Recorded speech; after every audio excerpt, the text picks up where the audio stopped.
الحمد لله الحمد لله رب العالمين،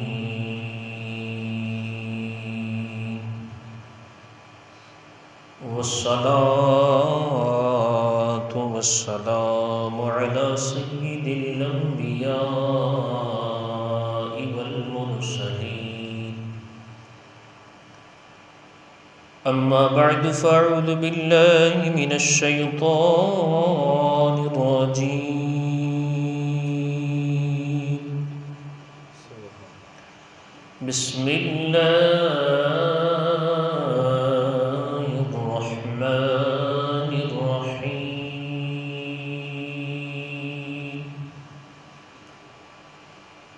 ألا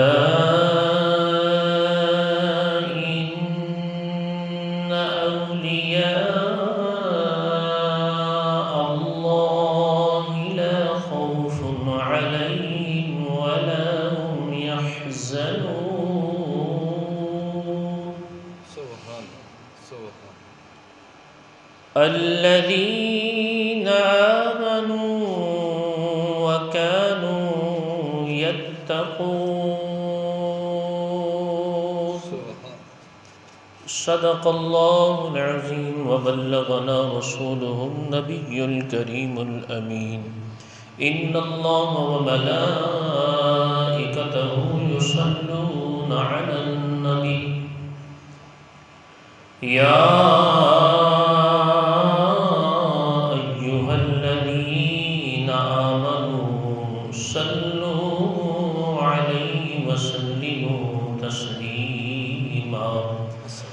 الصلاة والسلام عليك يا رسول الله.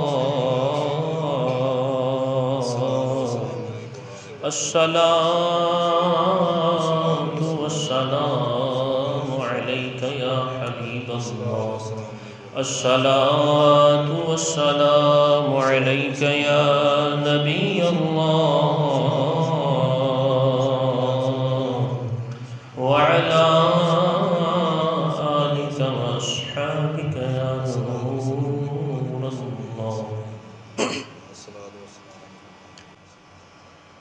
ان کی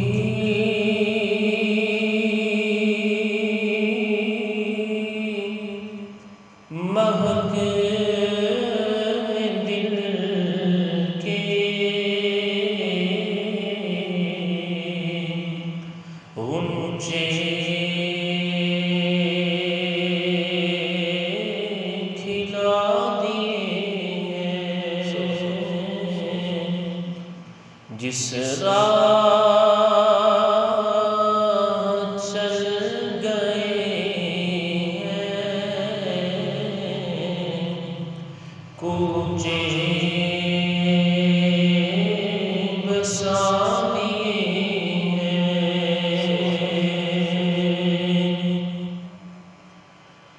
ان کی مہک نے دل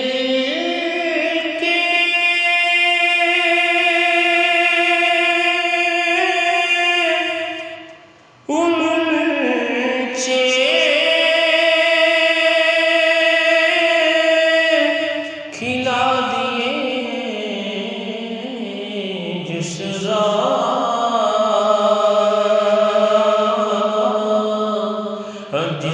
راہ چل گئے ہیں کوچے بسا دیے ہیں، ایک دل ہمارا کیا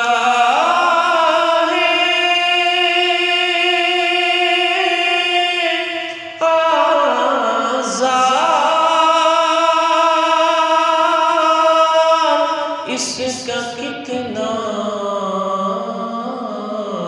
ایک دل ہمارا کیا ہے آزاد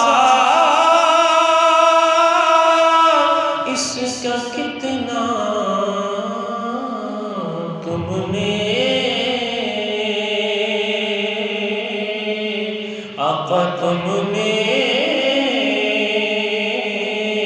تو چلتے پھرتے مردے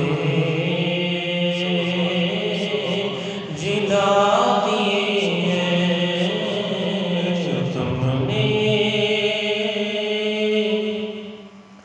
تو چلتے پھرتے مردے جلا دیے ان کی مہک نے دل کے غنچے کھلا دیے ہیں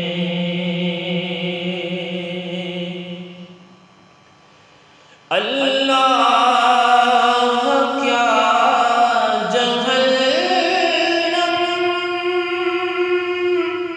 اب بھی نہ سرد ہوگا اللہ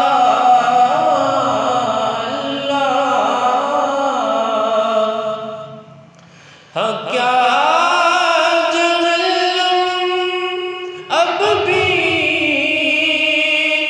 سرد ہوگا رو رو کہ مصطفیٰ نے رو رو کہ میرے مصطفیٰ نے دریا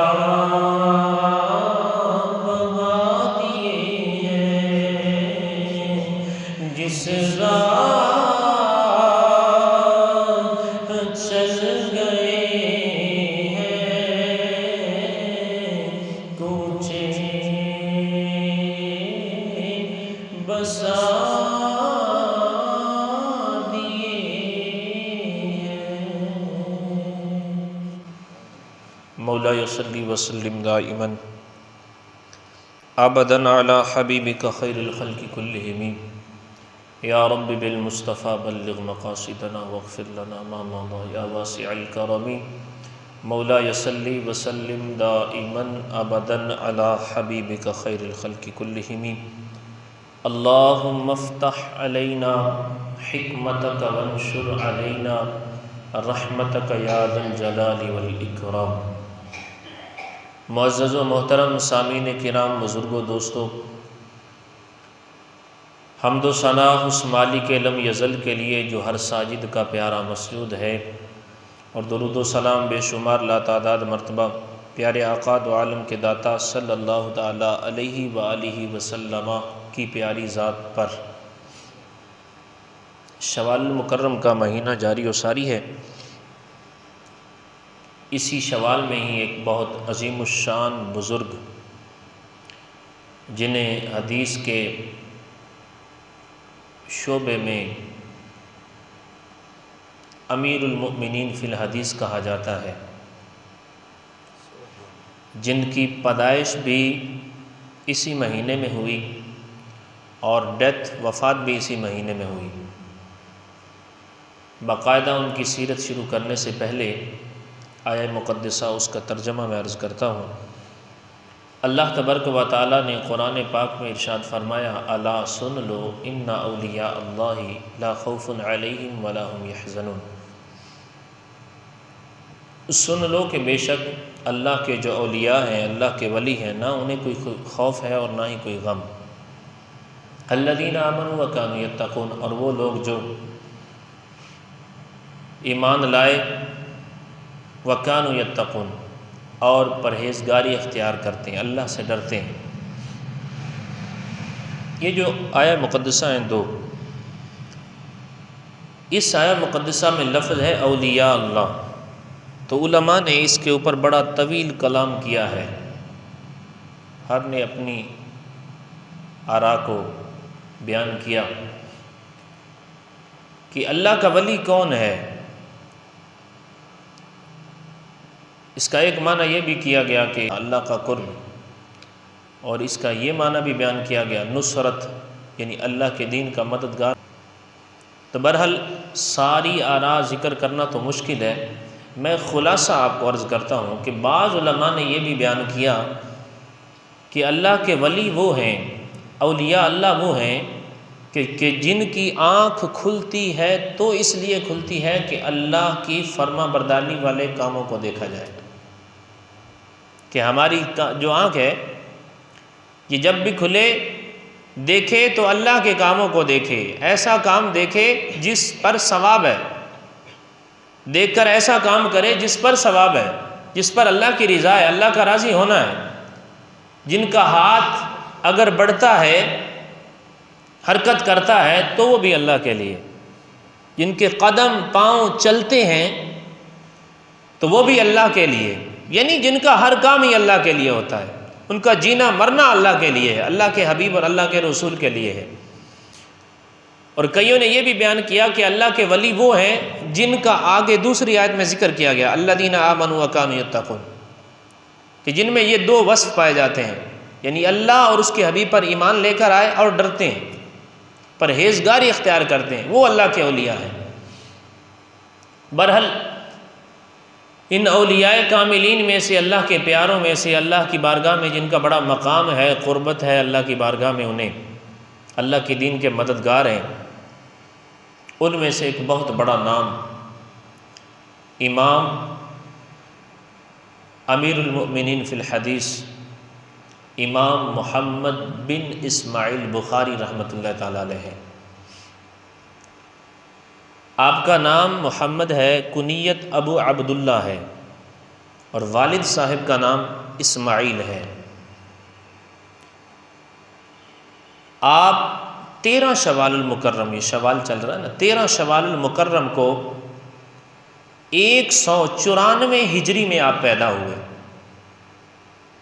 13 شوال المکرم 194 ہجری میں آپ پیدا ہوئے، اور یکم شوال المکرم 256 256 ہجری اور یکم شوال کی تاریخ تھی، آپ کی وفات ہوئی، ڈیتھ ہوئی، آپ اس دنیا سے تشریف لے گئے۔ تو یوں یہ جو عمر کا دورانیہ ہے آپ کا تقریباً 62 سال بنتا ہے، 62 ایئرز۔ تو یہ 62 سال آپ نے زندگی گزاری، اور آپ کے حوالے سے، آپ کی سیرت کے حوالے سے، آپ کی تعلیمات کے حوالے سے، آپ کے زہد و تقوی کے حوالے سے، عبادات کے حوالے سے، دینی خدمات کے حوالے سے آج ہمارا موضوع ہے۔ دعا ہے کہ اللہ تبارک و تعالیٰ آپ کی سیرت ہمیں پڑھ کر، سنا کر عمل کرنے کی توفیق عطا فرمائے، اور ان کی فیوز و برکات سے اللہ ہمیں مالا مال فرمائے۔ آپ کے والدین کے حوالے سے اگر گفتگو کی جائے تو آپ کے والدین بھی اللہ کی بارگاہ میں بڑے مقرب تھے۔ آپ کے باپ محمد اسماعیل، کیونکہ آپ حضرت امام محمد بن اسماعیل بخاری رحمۃ اللہ تعالیٰ، آپ بہت مشہور ترین تاریخی شہر بخارا میں پیدا ہوئے، بخارا شریف، تو اس لیے آپ کو بخاری کہا جاتا ہے، امام محمد بن اسماعیل بخاری۔ تو آپ کے والدین کے حوالے سے میں عرض کر رہا تھا کہ والدین آپ کے وہ بھی بڑے پاکیزہ تھے۔ ایک کتاب کے حوالے سے تو میں نے یہاں تک بھی پڑھا کہ آپ کے والد بھی محدث تھے، عالم تھے، متقی تھے، پرہیزگار تھے۔ پرہیزگاری کا عالم آپ اس سے اندازہ لگائیں کہ جب آپ کے والد کی وفات کا وقت قریب آیا، بیمار تھے، وفات ہونے لگی، تو آپ کے والد محمد اسماعیل بخاری رحمۃ اللہ تعالیٰ علیہ، آپ کے ایک دوست آپ کے پاس بیٹھے ہوئے تھے، اور آپ کافی مالدار شخص تھے، اللہ کا بڑا خاص فضل و کرم تھا۔ تو آپ اپنے دوست کو کہنے لگے کہ جو کچھ بھی میرے پاس ہے، جو مال و زر میرے پاس ہے، ان میں سے ایک ذرہ بھی، ایک درہم، ایک دینار بھی مشتبہ نہیں ہے، یعنی ایسا نہیں ہے کہ جس کا مجھے پتہ نہ ہو یہ حلال کا یا حرام کا، یہ اپنا یا کسی کا۔ اندازہ لگائیں کہ ان کی پرہیزگاری کیسی ہوگی۔ یہ آپ کے والد ہیں کہ فرماتے جو کچھ بھی میرے پاس ہے اس میں سے کچھ بھی مشتبہ نہیں ہے. ایسی بات نہیں کہ جس کا پتہ نہ ہو، یہ نہ پتہ ہو حلال ہے یا حرام ہے، یہ نہ پتہ ہو یہ میرا ہے یا کسی اور کا ہے. یہ باپ کی شان اور عظمت ہے. اور آپ کی والدہ محترمہ بچپن میں امام بخاری علیہ الرحمہ نابینا ہو گئے تھے، نظر آنکھوں کا نور چلا گیا تھا. تو جو آس پاس کے آپ کے شہر کے آس پاس کے تھے لوگ، والد صاحب تو آپ کے بچپن میں ہی فوت ہو گئے تھے. اس کے بعد والدہ نے تربیت کی آپ کی. تو والدہ صاحبہ نے بڑے علاج کروائے، اور اطباء حکماء جو آس پاس کے تھے، حکیم وغیرہ طبیب وغیرہ، سب نے جواب دے دیا کہ اس کا کوئی حل نہیں. تو بہرحال آپ کی والدہ کے حوالے سے یہ آتا ہے کہ مستجاب الدعوات تھی وہ، یعنی ایسی تھی کہ اللہ جو وہ دعائیں کرتی تھی اللہ قبول فرما لیتا تھا. تو پھر آپ نے اللہ کی بارگاہ میں گریہ زاری کرنا شروع کر دی. آپ کی والدہ نے بڑی روتی تھی، بڑی دعائیں کیا کرتی تھی. علماء نے لکھا ہے کہ ایک رات سوئی ہوئی تھی تو خواب میں امام بخاری علیہ الرحمہ کی والدہ محترمہ، تو خواب میں حضرت ابراہیم خلیل اللہ علیہ نبینا علیہ الصلوۃ والسلام تشریف لے آئے، اور اب فرمانے لگے کہ بیٹی تم نے بہت رو رو کے دعائیں کی ہیں، بڑی گریہ زاری کی ہے، اللہ نے تمہاری دعاؤں کو قبول کر لیا، اور تمہارے بیٹے کی آنکھوں کا جو نور ہے وہ اللہ نے لوٹا دیا ہے، واپس پلٹا دیا ہے، واپس آ گیا ہے. اب جب صبح ہوئی آپ اٹھی تو آپ نے جب دیکھا اپنے بیٹے کو بلایا تو واقعی اللہ کی ایسی رحمت اور کرم ہوا کہ امام بخاری جو آگے چل کر مستقبل کے امام بننے والے تھے، امیر المؤمنین فی الحدیث جنہوں نے کہلوانا تھا، ان کی آنکھوں کا نور جو ہے، نظر جو ہے وہ لوٹ آئی ہے. تو آپ والد اور والدہ کی طرف سے، آپ کے جو والدین ہیں وہ بھی بڑے پاکیزہ طبیعت کے مالک تھے، بڑے نیک صورت تھے. علم دین کا شوق کیسے پیدا ہوا؟ علم حدیث، آپ فرماتے کہ علم حدیث کے حوالے سے میں 10 سال کی عمر کا تھا کہ اللہ تبارک و تعالیٰ نے حدیث کے علوم کا شوق میرے سینے میں ڈال دی.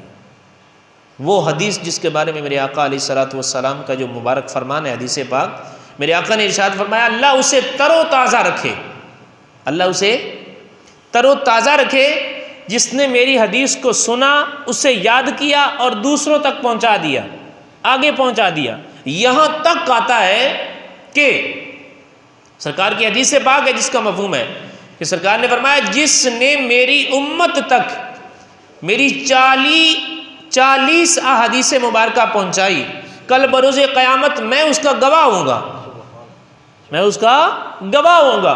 یعنی احادیث پاک یاد کر کے آگے پہنچانا، اس کو کنورٹ کرنا، میرے آقا علیہ الصلوۃ والسلام کے غلاموں میں عام کر دینا، یہ بھی بہت بڑا ثواب ہے.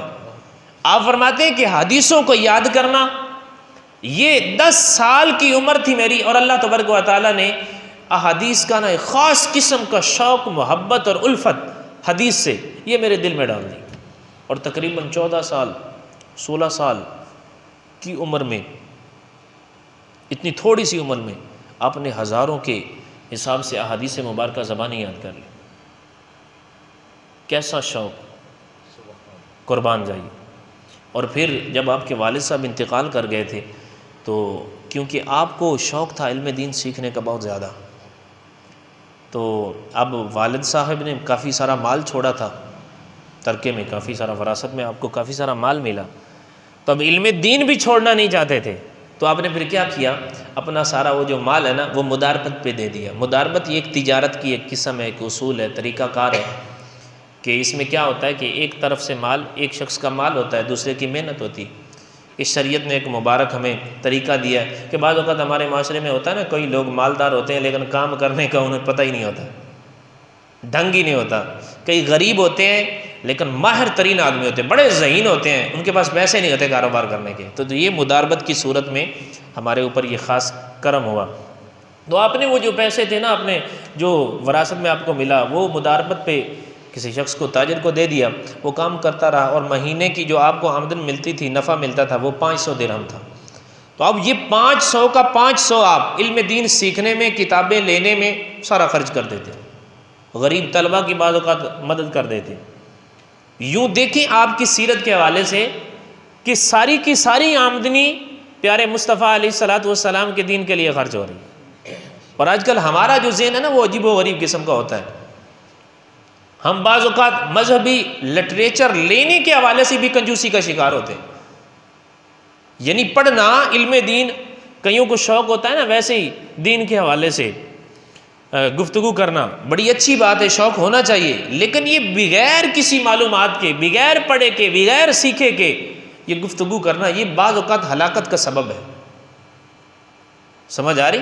سیکھیں، آپ کتابیں لیں، ماشاءاللہ شوق پیدا کریں، ترجمہ کنز الایمان شریف لے لیں، تفسیر صراط الجنان شریف لے لیں، ٹھیک ہے جی، احادیث مبارکہ کی کتابیں لے لیں، میرات المراجی مشکات شریف کی شرح ہے، بڑی پیاری کتاب ہے، اس کو خریدیں، آپ اس کو پڑھیں، ہر روزانہ کچھ صفحات جو ہے نا ان کو مقرر کر لیں، آپ پڑھیں۔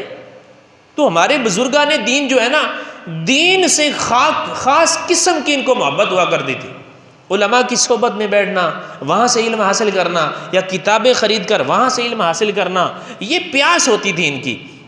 آپ دیکھیں کہ آج کل ہمارا جو دور ہے نا، ہمارا جو زمانہ ہے، بڑا عجیب و غریب چل رہا ہے کہ ہم اپنی دولت ضائع کرتے ہیں، بعض افراد ضائع کرتے ہیں کہ ایک شخص کو ضرورت ہی نہیں ہے کہ وہ جناب 40,000 کا یا 30,000 کا 25,000 کا موبائل لے، عام سے بھی اس کا گزارا چل سکتا ہے، ایسا اس کو کام ہی نہیں ہے، ٹھیک ہے۔ ہاں جس کو ضرورت ہے، کوئی شریعت منع نہیں کرتی، وہ اپنی ضرورت کے لیے لے، لیکن جس کو ضرورت ہی نہیں ہے ایسی، بس خواہ مخواہ خرید کر پھر کیا ہوگا جی، سوشل میڈیا کے اوپر طرح طرح کے پیکیج لگا کر وہ اپنے والدین کی جو ہے آمدن، والدین کے جو پیسے ہیں، رزق حلال، اس کو ضائع کرے گا، خرچ کرے گا، اسراف کی صورتحال پیدا ہو جاتی ہے۔ یعنی کوئی اس کا اتنا فائدہ نہیں ہوتا سامنے، اور نہ ہی اس کا جناب میری کوئی مقصد ہوتا ہے اچھا، لیکن بس ضائع کر رہے ہیں، پیسے کو ضائع کر رہے ہیں، رزق حلال کو ضائع کر رہے ہیں۔ اللہ ان کو توفیق دے اور ایسا ذہن عطا فرمائے کہ دین کی کتابیں لیں، کسی عالم سے رابطہ رکھیں، مستند عالم دین سے، وہ آپ کو ان سے پوچھیں، حضور میں نے فلاں موضوع کے اوپر کتاب پڑھنا چاہتا ہوں، کوئی مجھے کتاب ارشاد فرمائے۔ پہلے کے جو لوگ تھے وہ کتنے کتابوں سے علم دین سے محبت کیا کرتے تھے۔ میں ایک واقعہ آپ کو سناتا ہوں۔ علامہ محدث ابن جوزی رحمۃ اللہ تعالی علیہ بڑے پائے کے محدث تھے۔ آپ نے ایک واقعہ لکھا ہے کہ ایک بزرگ رحمۃ اللہ تعالی علیہ وہ بازار میں جا رہے تھے، تو انہوں نے کوئی ایک کتاب دیکھی، تو ان کو بڑی پیاری لگی کتاب وہ، تو اس سے پوچھا، ہاں بھئی یہ کتنے کی کتاب ہے؟ اس نے کہا کہ 500 دنانیر کی ہے، یعنی سونے کے 500 سکے، یہ ان کی ہے۔ ان کے پاس پیسے نہیں تھے، اب شوق تو پیدا ہو گیا کہ میں نے کتاب لینی ہے، بڑی اچھی کتاب ہے، لیکن پیسے نہیں تھے ان کے پاس۔ تو انہوں نے اس کو نا بات چیت کے ذریعے اس کو راضی کیا۔ اب 3 دن میں یہ طے پایا کہ 3 دن کے اندر اندر میں تمہیں پیسے دے دوں گا۔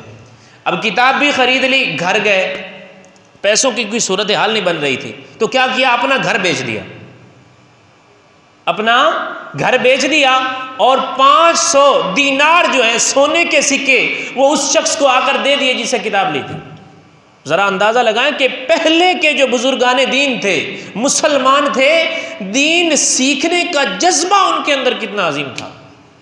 آج کے ہمارے جو لوگ ہوتے ہیں سوٹوں میں اور عجیب و غریب تراش خراش میں اور عجیب و غریب قسم کی اپنی خواہشات میں پیسے ہزاروں کے حساب سے، لاکھوں کے حساب سے ضائع کرتے ہیں، اور اللہ سے یہ توفیق مانگنی چاہیے۔ اللہ تو چاہتا ہے کہ اے اللہ ہمیں عقل سلیم عطا فرما، ہم تیرے دین سے محبت کرنے والے بن جائیں، کاش کہ ہمارے پیسے تیرا دین قبول کر لے۔ تو پہلے کے لوگ جو تھے نا وہ ایسے تھے، آپ اپنی ساری آمدنی جو ہے دین کے اوپر خرچ کر دیتے، قربان جائیے۔ بالخصوص نا یہ 3 وصف علماء نے نا بڑی کثرت سے بیان کیے ہیں امام بخاری کے، کہ آپ نے یہ چیزیں جو ہے نا عموماً آپ کی صفات میں سے آتی ہیں، آپ کے کاموں میں آتی ہیں، کہ کانا قلیل الکلام، امام بخاری بہت کم گفتگو کرنے والے تھے، بہت تھوڑا بولنے والے۔ اور آپ دیکھ لیں اس وصف کے، آپ کے وصف کو آپ اپنے ذہن میں رکھیں اور پھر شریعت اسلامیہ میں چلتے جائیں، قرآن کی آیتیں اور احادیث پڑھتے جائیں۔ میرے آقا علیہ الصلوۃ والسلام نے کیا ارشاد فرمایا؟ فرمایا ان اکثر خطا ابن آدم فی لسانی.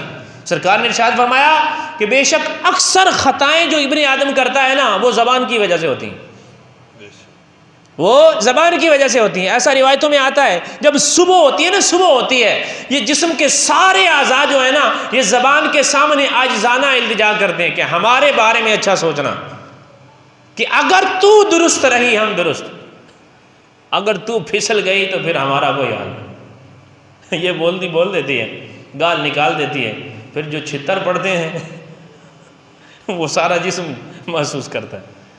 خاندان میں ایک واویلا اس نے کر دیا، شکایت کر دی، پھر جو ٹکور ہوتی ہے نا جسم کی وہ جسم ہی جانتا ہے. تو اکثر خطائیں میرے آقا نے ارشاد فرمایا وہ زبان کی وجہ سے، اور آپ بہت ہی کم بولنے والے تھے. ٹھیک ہے جی. اور پھر ایک حدیث پاک میں ایسا بیان کیا گیا کہ سرکار صلی اللہ تعالیٰ علیہ وسلم کا فرمان موجود ہے. سرکار نے ارشاد فرمایا خاموشی اور حیا یہ ایمان کی دو شاخیں ہیں، یہ ایمان کی دو شاخیں ہیں. ایک صحابی رضی اللہ تعالیٰ عنہ سرکار کی بارگاہ میں حاضر تھے، تو سرکار نے ارشاد فرمایا کہ میں تمہارے بارے میں 8 چیزوں کا خوف کرتا ہوں، 8 چیزوں کا خوف کرتا ہوں. تو انہوں نے عرض کی یا رسول اللہ صلی اللہ تعالیٰ علیہ وسلم ان 8 میں سے سب سے زیادہ خطرناک چیز کون سی ہے؟ سرکار نے منہ کھولا، زبان نکالی اور اشارہ فرمایا یہ زبان. آپ دیکھ لیں خاندان کے خاندان جو ہیں تہس نہس ہو گئے، بگڑ گئے، پورے چک کے چک تباہ و برباد ہو گئے، قبیلے برباد ہو گئے. بھائی کا بھائی میں کیا؟ یہ زبان کا غلط استعمال. ایسے فضول بیٹھے ہوئے کئی بندے ایسے ہوتے ہیں کہ وہ بیچاروں کا منہ بند ہوتا ہی نہیں، چرب پہ چرب، چرب پہ چرب، بات پہ بات، کلام پہ کلام. نہ دیکھتے ہیں جناب کیا نکل رہا ہے اندر سے، گند نکل رہا ہے یا موتی نکل رہے ہیں، کیا نکل رہا ہے. تو وہ آتا ہے نا کہ روایت میں کہ جو خاموشی ہے نا، خاموشی یہ عالم کا عالم جو ہے نا، عالم دین، اس کا زیور ہے، اس کی خوبصورتی ہے، زینت ہے، کہ جب اس کا منہ کھلے گا تو اس کے منہ سے دین کے پیاری تعلیمات کے موتی نکلیں گے. احادیث مبارکہ ہمیں سنائے گا، قرآن کی آیتیں سنائے گا. اور جو ہے نا خاموشی یہ جاہل کا پردہ ہے. جاہل کے لیے کیا؟ یہ پردہ ہے. ظاہر سی بات ہے جب وہ تک وہ خاموش ہے تو ہم بھی پردہ ڈلا ہوا ہے کہ ماشاءاللہ بڑے اچھے، یار بندہ بڑا ٹائٹ لگ رہا ہے، بہت اچھا ہے ماشاءاللہ. جیویں منہ کھلنا ہے اللہ معاف کرے جی اگر عجیب و غریب صورتحال نکلنی شروع ہو گئی تو پھر کیا ہوگا؟ پردہ چاک ہو گیا. بعض اوقات کئیوں کے منہ سے تو پھر وہ عجیب و غریب طرح کی اللہ کی شان کے بارے میں، اللہ کے رسول کی شان کے بارے میں عجیب و غریب طرح کی گفتگو نکلتی. تو بہرحال خاموشی جو ہے نا اس کے حوالے سے ایسا بھی میرے آقا نے ارشاد فرمایا نا، 1 چپ 100 سکھ، 1 چپ 100 سکھ، من صامت نجا. میرے آقا نے ارشاد فرمایا جو خاموش رہا اس نے نجات پا لی. تو جو امام بخاری تھے نا ان کا ایک یہ وصف تھا، کان قلیل الکلام، بہت ہی کم گفتگو کرنے والے تھے. سمجھ آ رہی؟ ایک وصف ان کا یہ بھی تھا کہ کان لا یطمع فی ما عند الناس، جو لوگوں کے پاس دیکھتے نا، لوگوں کے پاس ہوتا، اس کی طمع نہ کرتے، حرص لالچ نہ کرتے. آج اس کے پاس دولت دیکھیے، گاڑی دیکھیے، کار دیکھیے، لینڈ کروزر دیکھیے، اس کو نیند نہیں آنی، رات خواب پہ خواب، جناب میری عجیب و غریب لالچ کی جو کشتیاں ہیں نا ادھر سے ادھر، ادھر سے ادھر چل رہی ہیں. بس اب یار سونا آرام، زندگی آرام ہے جب تک یہ سسٹم پورا نہ ہو جائے. کیسے ہو گیا یار، اس کے پاس کیسے ہو گیا؟ یہ آپ کا وصف ہے، تمام لالچ نہیں. ٹھیک ہے، میں آپ کو ایک بات سناتا ہوں، ایک واقعہ سناتا ہوں آپ کا. ایک مرتبہ آپ کے پاس نا بہت زیادہ مال آیا، تو نا اس کے ساتھ تاجروں کو پتہ چلا، تو تاجروں کی ایک ٹیم، ایک گروہ آپ کے پاس آ گیا. وہ کہنے لگے کہ حضور آپ نا یہ ہمیں 500 درہم میں فروخت کر دیں. آپ نے کہا یار میں تو چاہتا ہوں آپ نا رات گزار لیں تو کل کو بات کریں گے. اب وہ چلے گئے، ایک دوسرا گروہ آ گیا، ایک دوسری پارٹی آ گئی، وپاریاں دی. وہ دوسری آئی نا تو اس نے کہا کہ حضور آپ یہ مال ہمیں دے دیں، ہم آپ کو 1000 درہم دیتے ہیں. یعنی 500 بڑھ گیا نا منافع. تو جو کرتے ہیں تجارت ان سے پوچھیں کہ اگر 100 روپئے بات جائے تو کن دے سیں 500 والے نے. ایک بندہ آتا ہے 500، دوسرا آتا ہے 600، تو کیا 500 والے میں دیتے ہیں 600 والے میں؟ لیکن قربان جائیے. آپ نے پتا کیا جواب دیا کہ یار جو کل پہلے میرے پاس آئے تھے نا، میں نیت کر چکا تھا کہ میں نے مال ان کو دینا ہے. قربان جائیے، یعنی اندر دل کی کتنی پاکیزگی. وہ میرے آقا نے ارشاد فرمایا نا کہ جو بندہ مال حاصل کرتا ہے، دل میں ارادہ یہ ہے، اگر تو ارادہ یہ ہے نا کہ سخاوت کا، اس لیے مال حاصل کرتا ہے، اللہ اس میں برکت رکھ دیتا ہے. اگر ارادہ یہ، دل میں ارادہ یہ ہے حرص، لالچ، تو پھر اس میں برکت نہیں ہوتی. فرمایا وہ ایسے ہی ہے کہ جیسے بندہ کھانا کھاتا رہے، سب کچھ کھانے کے بعد پھر بھوکے کا بھوکا، 17 روٹیاں کھا گیا، پھر بھی بھوک دی بھوک، پیٹ بھرا ہی نہیں. تو جو بندہ، میرے آقا نے ارشاد فرمایا کہ جو سخاوت، دل میں سخاوت کا ارادہ ہے، اللہ دے گا مال میں سخاوت کروں گا، غریبوں کی مدد کروں گا، دین والوں کی مدد کروں گا، سمجھ آ رہی، اللہ کے دین کے لیے خرچ کروں گا. اللہ کے حبیب نے فرمایا کہ اس مال میں اللہ برکت رکھ دیتا ہے. اگر وہ نیت ہی بد ہوئے، حرص، لالچ، پھر برکت نہیں ہوتی. تو آپ کے اندر یہ چیز بڑی پیاری تھی کہ طمع نہیں ہے اس کا جو لوگوں کے پاس.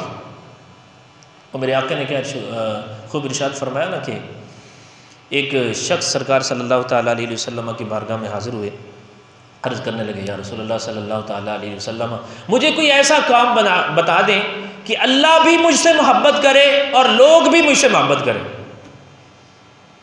ہم میں سے بھی ہر ایک کی تمنا ہوگی، نہیں ہے تمنا بھئی اللہ کے بھی محبوب بن جائیں، اللہ بھی ہم سے محبت کرے اور لوگ بھی محبت کریں. تو پر میرے آقا نے کیا ارشاد فرمایا کہ دنیا سے بے رغبتی اختیار کرو، دنیا سے بے رغبت ہو جاؤ، اللہ تم سے محبت کرے گا، اللہ تم سے محبت کرے گا. اور فرمایا لوگوں سے بے رغبت ہو جاؤ، لوگوں سے بے رغبت ہو جاؤ، لوگ تم سے محبت کریں گے، لوگ تم سے محبت کریں گے. ہمارے ہاں تو عجیب و غریب سسٹم ہے. دنیا دار جو لوگ ہیں ان کی اپنی بات ہے. میں ایسے اپنی فیلڈ کے ایسے افراد کو جانتا ہوں کہ جو جناب اسی پیسے کی وجہ سے صحیح مسئلہ نہیں بیان کرتے، پیسے آنے بند ہو جائیں گے. اس سال اس نے محفل کے اوپر بلایا، اگلے سال بلائے گا نہیں. ہے میرے ساتھ میرے جو آس پاس نوجوان اسٹوڈنٹ، آس پاس جو لنک والے ہیں نا، ان کو بھی پتا ہوگا کئی مرتبہ ایسا ہوا ہے. ظاہر ہے محافل میں آگے پیچھے جانا آنا ہوتا ہے، ختم شریف کے، کئی کیس میرے ساتھ ایسے ہوئے ہیں. کیونکہ ظاہر سی بات ہے میں تو داڑھی شریف کی بھی دعوت دیتا ہوں، نماز کی دعوت بھی دیتا ہوں. جو خامیاں مجھے نظر آئیں، بھائی میرے مصطفیٰ کے پیارے غلام ہیں، ان کو اجاگر کرتے ہیں. ہماری محفل کا مقصد یہی ہے. لیکن کئی دفعہ ایسا ہوا ہے کہ کئی لوگ یہ گفتگو میں نے سنی کہ یار قاری صاحب بیان تو ٹھیک کرتے ہیں، شعر بھی ٹھیک پڑھتے ہیں یار، لیکن درمیان میں یہ جو کام آتا ہے نا، داڑھی کیوں نہیں رکھتے، نماز کیوں نہیں پڑھتے، یار یہ بڑا کام سخت ہے. سمجھ آ رہی؟ ٹھیک ہے یار، میں بھی چلاتا رہوں گا یار، یہ مصطفیٰ کے غلاموں کو کون آ کے بتائے گا یار تم غلط سمت میں چل رہے ہو، یہ 40 سال ہو گئے، 50 سال ہو گئے تم نے داڑھی نہیں رکھی، یہ گناہ ہے، توبہ کرنی پڑے گی. لیکن کیا ہے، ایک ہی مال مال مال مال نہیں. آپ انشاءاللہ میرے آقا کے اس فرمان کے مطابق عمل کریں. میرے آقا نے ارشاد فرمایا، سوال کیا کیا گیا، یا رسول اللہ کوئی ایسا کام بتا دے کہ اللہ بھی مجھ سے محبت کرے، اللہ کے بندے بھی مجھ سے محبت کریں. تو میرے آقا نے کیا ارشاد فرمایا کہ کیا کرو، دنیا سے بے رغبتی اختیار کرو، اللہ تم سے محبت کرے گا. اور لوگوں کی جیبوں پہ نظر نہ رکھو، لوگوں کے مالوں کے اوپر نظر نہ رکھو، ان سے بے رغبت ہو جاؤ، لوگ تم سے محبت کریں گے. اور کئی یہ آزمودہ شدہ نسخہ ہے، تجربہ شدہ یہ بات ہے انشاءاللہ. تو بہرحال یہ جو طمع ہے نا، یہ بڑا بعض اوقات بڑی عجیب و غریب صورتحال یہ اختیار کر دیتا ہے. تو امام غزالی علیہ الرحمہ جو ہے نا، یہ طمع نہیں کرتے تھے، کیا لا یطمع فیما عند الناس. اور تیسری ایک بات کہ لا یستغل بامور الناس، لوگوں کے معاملات میں دخل اندازی نہیں کیا کرتے تھے. لوگوں کے معاملات میں پتہ، ایک بندہ ہے سمجھ آ رہی، اس کو پتہ یار میرے مشورے کی ضرورت ہی نہیں ہے. سمجھ آ رہی، وہ کیا ہوتا ہے، مریض کے پاس جائے تو وہ ڈاکٹر ہوتا ہے، وپاری کے پاس جائے تو وپاری ہوتا ہے، ٹھیک ہے جی. اگر ذمہ دار کے پاس جائے ذمہ دار ہوتا ہے، ڈرائیور کے پاس جائے ڈرائیور ہوتا ہے. یار تمہیں یوں نہیں، یوں چلانی چاہیے. یہ ہوندا کسے کھاتے دے نہیں ہو، نہ وپاری ہوتا ہے، نہ ڈرائیور ہوتا ہے، نہ ڈاکٹر ہوتا ہے. سمجھ آ رہی. ایسے خواہ مخواہ کسی نے مشورہ مانگا ہی نہیں، مشورے پہ مشورہ، میٹنگ پہ میٹنگ. اگلا بیچارہ بعض اوقات خود حیران ہو، یار میں نے تو کوئی بات ہی ایسی نہیں کی، یار یہ جان ہی نہیں چھوڑ رہا. تو اگر کوئی کہے تو بندہ مشورہ دے نا یار، پھر کوئی بات جو سمجھ آنے والی بھی ہے اور جچتی بھی ہے. کیا ہے بندہ ایسے ہی جائے تو جناب میری اس کا منہ بند ہی نہ ہو، خاموشی نہ ہو. تو بہرحال اپنے کام سے کام، یہ بھی آپ کا ایک وصف تھا. آپ دیکھیں ایسے وصف تھے تو پھر اللہ تبارک و تعالیٰ نے کیسی شان عطا فرمائی. پتہ ہے آپ نے بہت ساری کتابیں لکھی، امام بخاری علیہ الرحمہ نے بہت ساری کتابیں لکھی ہیں، تاریخ کبیر میں بھی ان میں آتی ہے. لیکن آپ کی جو تشہیر ہے نا، مشہوری جو ہے نا، وہ صحیح بخاری شریف کی وجہ سے بہت زیادہ، جو مقام اس کتاب کی وجہ سے آپ کو ملا نا وہ بہت زیادہ. آپ نے خود فرمایا کرتے تھے آپ کہ یہ کتاب اللہ اور میرے درمیان حجت ہے، دلیل ہے. اس کتاب کو لکھنے میں آپ نے بڑی محنت کی. اچھا اس کتاب کا نام کیا ہے؟ مجھے ایک لطیفہ یاد آیا کہ ایک شخص تھا تو نا اس کو نا یہ شرک اور بدعت کا بخار بہت زیادہ تھا. یعنی جس کام کو دیکھنا شرک کہہ دینا، جس کام کو دیکھنا بدعت کہہ دینا. اچھا پھر عموماً نا وہ جو باطل فرقے ہیں نا، ان میں سے بعض لوگ جو ہے نا وہ بڑی چھوٹی سی ذہنیت کے مالک ہوتے ہیں.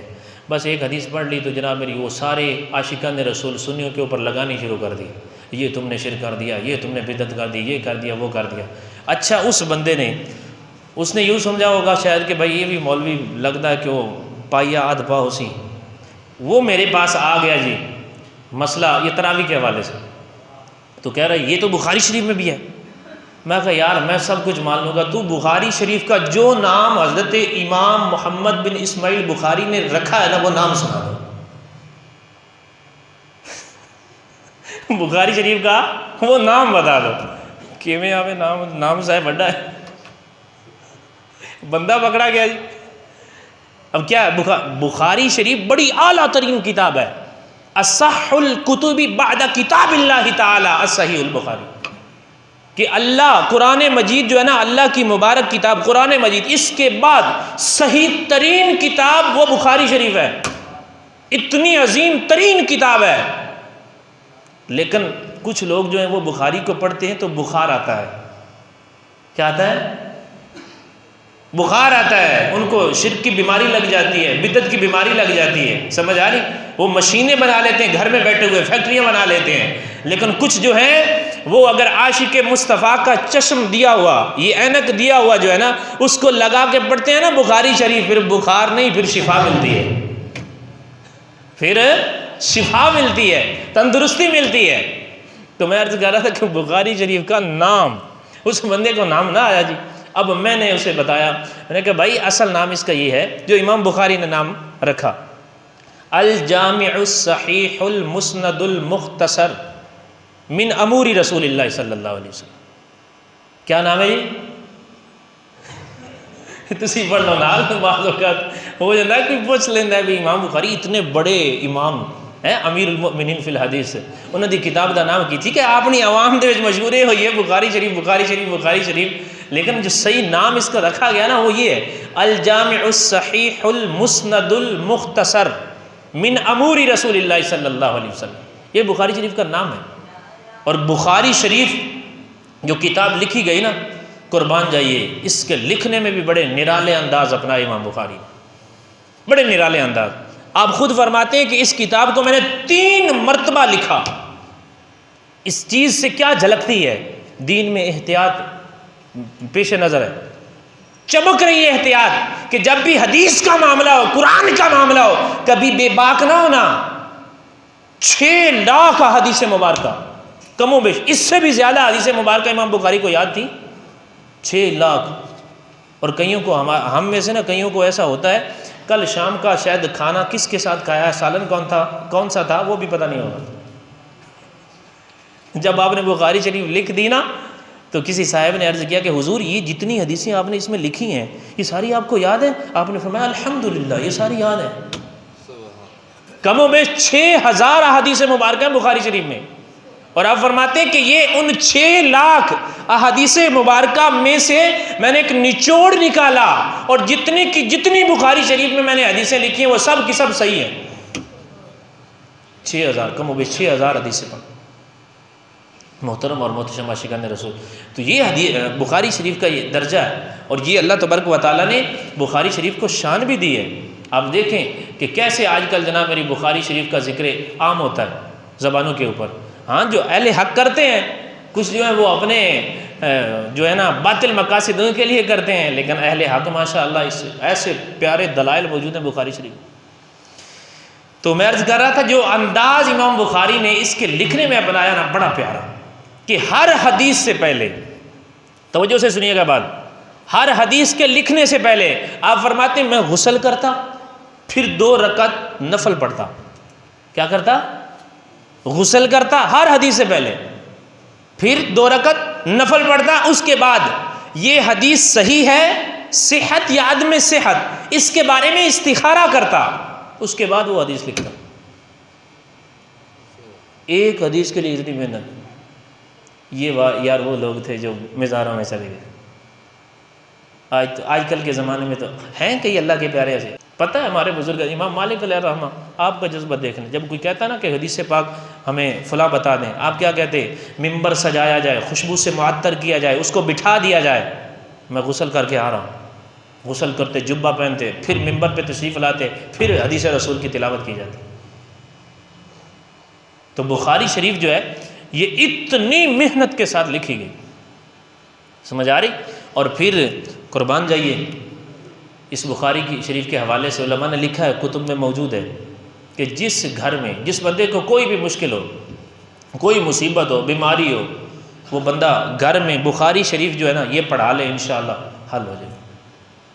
عربی میں یہ تو بہرحال علماء نے ایسا بھی لکھا ہے، اگر قحط آ جائے، بارشیں نہ ہو رہی ہوں، کوئی زمینی آسمانی کوئی بھی پریشانی ٹینشن ہے، مریض ہے، مرض ہے کوئی، تو بخاری شریف پڑھائے. بڑا مجرب یہ عمل بھی ہے، وظیفہ بھی ہے. انشاءاللہ بخاری شریف پڑھی جائے گی، اور اللہ کے فضل و کرم سے علماء نے لکھا ہے، اللہ کے بڑے بڑے اولیاء نے لکھا ہے کہ یہ بہت مجرب کام ہے کہ ان کو انشاءاللہ چھٹکارا مل جائے گا، مرض ہے شفا مل جائے گی. اگر رزق کی وجہ سے پریشانی ہے، رزق کی اللہ برسات فرمائے گا. تو بخاری شریف ہے، سمجھ آ رہی؟ لیکن پڑھنی کیوں ہے؟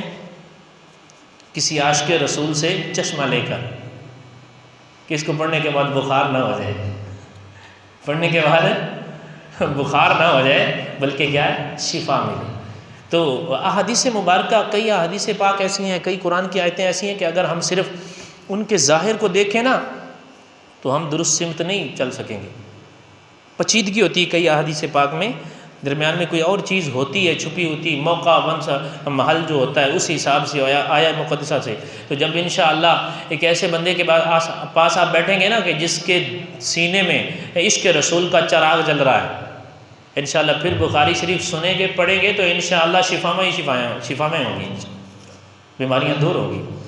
تو محترم اور محتشم عاشقان رسول، امام بخاری علیہ الرحمہ کہ اب میں وفات کے حوالے سے کچھ آپ کو عرض کرتا ہوں. آپ کی عبادات کے حوالے سے، آپ کی عبادات کے حوالے سے یہ آتا ہے کہ قرآن پاک کی تلاوت اور نماز، بڑے عاشق نماز تھے، عاشق تلاوت قرآن پاک تھے.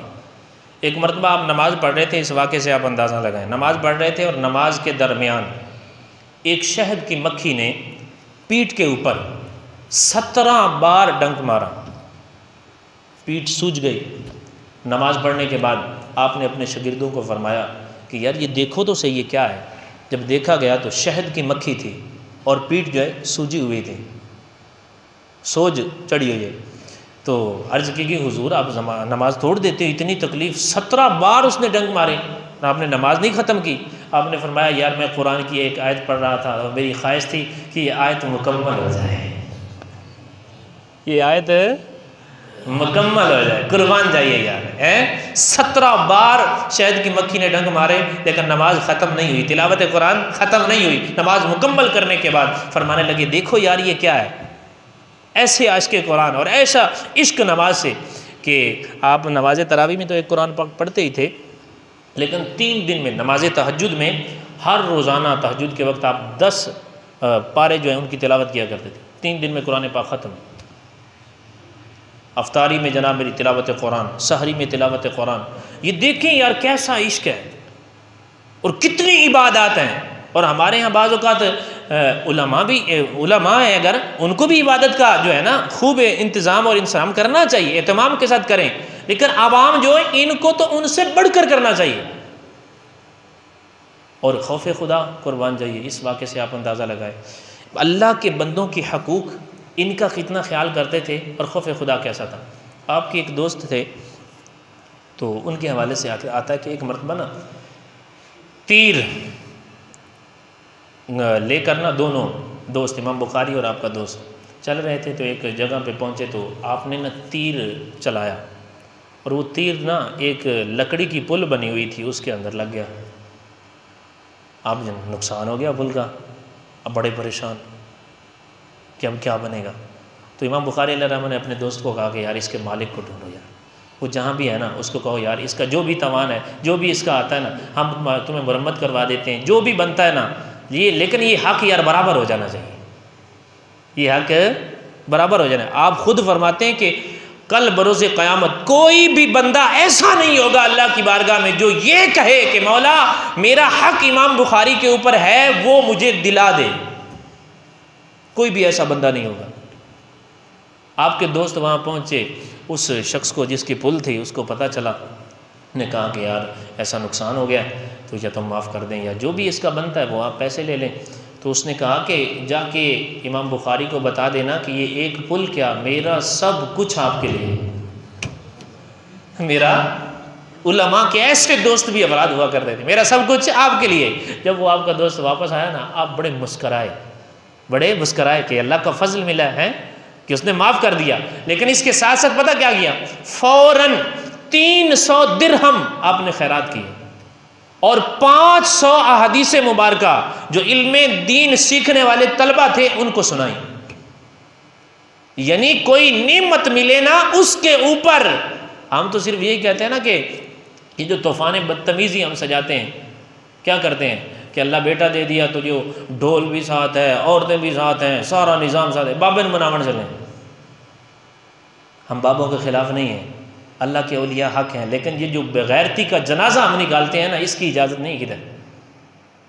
ایسا کرو نا اللہ تمہیں توفیق دے، اللہ نے بیٹا دیا ہے، نیت کرو یار مجھے دین نہیں آتا، میں فلاں عالم کے پاس بیٹھ کے انشاءاللہ 100 حدیث یاد کروں گا، یہ جی منتا تدم ویسے موت بمدی، میں نے قرآن نہیں صحیح پڑھا، انشاءاللہ اللہ نے بیٹا دیا ہے، دولت دی ہے، رزق دیا ہے، انشاءاللہ اب میں قرآن سارا صحیح تجوید کے ساتھ پڑھوں گا۔ نہیں کرتے ایسے۔ تو آپ نے کیا کیا جی، اس کے شکرانے میں 300 درہم صدقہ کر دیے اور 500 احادیث مبارکہ علم دین کے جو طلبہ تھے ان کو سکھائی۔ محترم اور محتشم عاشقان رسول، بزرگان دین کی سیرت پڑھ کے نا عمل کرنے کی کوشش کیا کرو۔ یہ وہی امام بخاری ہیں کہ جب آپ کی وفات ہو گئی تھی نا، ڈیتھ ہو گئی تھی، تو اس کے بعد بھی کئی دنوں تک آپ کی قبر سے نا مشک کی طرح خوشبو آیا کرتی تھی۔ لوگ برکت کے لیے، شفا کے لیے آپ کے مزار قبر کی مٹی لے کر جایا کرتے تھے۔ سمجھ آ رہی؟ لیکن قربان جائیے ایک ایسا واقعہ امام بخاری نے چھوڑا ہے، خدا کی قسم اگر ہم یہ سیکھیں نا تو انشاءاللہ دین جو ہے نا وہ کبھی نیچے نہیں آئے گا۔ آپ جب آئے نا بخارا میں علوم و فنون پڑھنے کے بعد، بخارا میں آئے، بعد پھر حاسدین کچھ پیدا ہو گئے تھے وہاں، تو پھر آپ بخارا سے چلے گئے۔ آپ کا جو ہے نا مزار، یہ سمرقند کے قریب چند کلومیٹر پر ازبکستان جو ہے، اس سمرقند شہر اس میں ہے، اور اس سے چند کلومیٹر کے اوپر نا ایک جگہ ہے جس کا نام ہے خرتنگ، اس جگہ کے اوپر آپ کا مزار ہے۔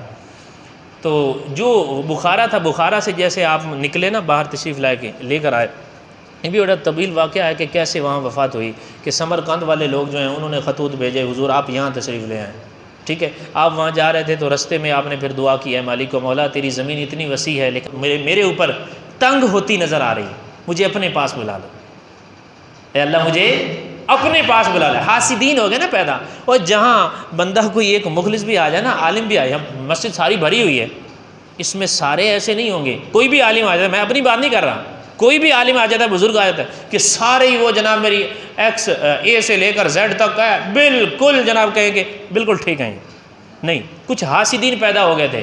تو اب کیا ہوا، جو بخارا میں اس وقت حاکم تھا نا، انہوں نے اس کو کہا کہ آپ نا امام بخاری کو حکم دیں کہ یہ دربار میں آپ کے یہاں دربار میں آ کر آپ کے بیٹے کو دین کی تعلیم دیں۔ حکم پہنچ گیا امام بخاری کے پاس، آپ نے فرمایا کہ میں اپنے مصطفیٰ کا دین جو ہے یہ امیروں اور دولت مندوں کے دروازوں پہ ذلیل اور رسوا نہیں کرنا چاہتا۔ آپ کا بچہ آئے یہاں مدرسے میں پڑھ کے جائے۔ اس نے کہا اچھا جب میرا پھر بچہ آئے گا نا تو خصوصی پروٹوکول ہونا چاہیے، جب میرا بچہ آئے تو پہلے اس کا سبق ہونا چاہیے اور کسی اور کو پھر نہ سنایا جائے۔ آپ نے فرمایا یہ بھی نہیں ہو سکتا، میں کیوں کسی کو روکوں کہ میرے مصطفیٰ کی حدیث نہ سنو؟ جس کے مقدر میں جو ہے وہ لے گا، جو جب آئے گا جتنا دین اس کے نصیب میں وہ پالے گا۔ بہرحال اس نے نا پھر وہ بڑا ناراض ہو گیا، بڑا خلاف ہو گیا امام بخاری کے، تو پھر اس نے وہ چولہے چمچے مولوی مل جاتے ہیں ادھر، آج کل بھی مل جاتے ہیں ایسے کرائے والے بھی، تو اس نے پھر کہا کہ میں اس امام بخاری کے خلاف جو ہے نا فتویٰ لگواؤں گا۔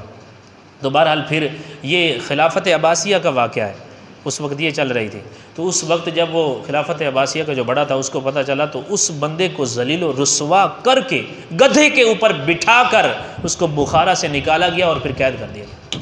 جتنے مددگار تھے اس کے سب کو ذلیل و رسوا ہونا پڑا۔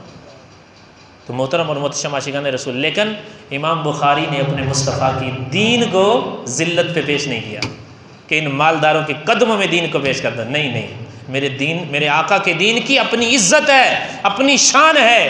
دنیا میں جتنا سے جتنا بڑا آ جائے مالدار، لیکن میرے مصطفیٰ کے دین کے برابر نہیں ہو سکتا۔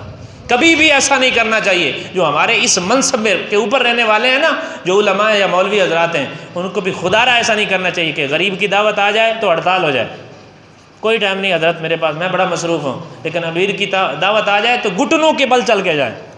یہ کیا ہے یار؟ مفاد پرستیاں، اپنے مقاصد، پھر دین مصطفیٰ سے وفا تو نہ ہوئی نا۔ تو اللہ تبارک و تعالی ہمیں صحیح معنوں میں دین مصطفیٰ کا وفادار بنائے۔ یہ چند سوال جو میرے پاس پہنچے ان کا جواب سن لیں۔ قبرستان کے حوالے سے یہ سوال کیا تھا ایک بھائی نے کہ قبرستان کے جو درخت ہیں ان کو کاٹ کر ان کے چھاپے وغیرہ اتار کر یا ویسے سارا کا سارا ہی جو ہے وہ پٹوا کے اپنے گھر میں استعمال کر سکتے ہیں یا نہیں؟ دیکھیں قبرستان کے جو درخت ہوتے ہیں نا، ان کی عموماً یہ دو طرح کی صورتیں پائی جاتی ہیں۔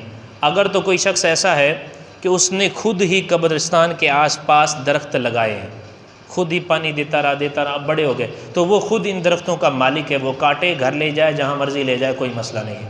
لیکن اگر ایسا ہے نہ تو اس نے خود لگائے، خود بخود ہی اگ گئے، اللہ کی طرف سے اگ گئے، ٹھیک ہے، اب وہ درخت قبرستان کے، اب اس کے چھاپے یہ درخت آپ نہیں کاٹ کے لے جا سکتے اپنے گھر، اپنے استعمال میں نہیں کر سکتے۔